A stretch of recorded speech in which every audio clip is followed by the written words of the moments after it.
Tapi aku nak bagi tahu korang, kami ada model satu yang terhebat. Kita ada SYM ADX TG 400. Motor ni bukan je skuter biasa-biasa tau, yang cara-cara korang boleh tengok kat jalan. Tapi skuter ni power tau. Bukan saja untuk di jalanan, tapi untuk di area-area terrain. Tahu kenapa? Tengok video ni sampai habis.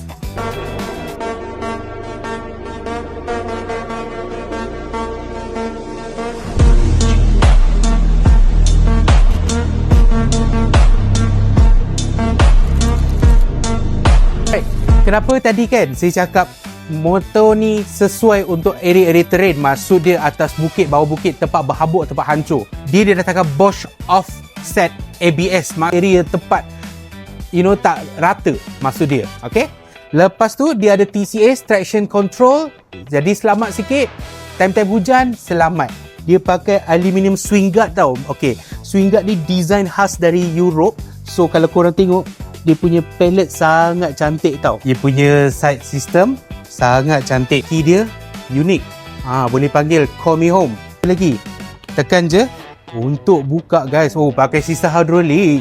So, korang tengok, dia pakai 32 liter punya implant. So, sistem untuk start dia sangat unik tau. Dia tak pakai pusing, tapi kena tekan lama-lama. Kalau korang tengok tu meter dia, kalau nak start 400cc. Ada Vanguard Oh, Vanguard ni time-time cuaca buruk, hujan ke, ada habuk, dia boleh protect tangan korang. Jadi tak rasa terkacau kalau korang bawa motor ni. Okay, mesti korang nak tahu kan, tangki dia berapa liter? 13 liter guys. Cukup untuk bawa korang jalan-jalan. Nak bawa awek ke, nak bawa apa ke. So korang, pemacam. Apalagi kalau korang berminat dengan SYM ADX TG 400cc ni, korang boleh je roja-roja kita dekat Bunhua Motor Bangi.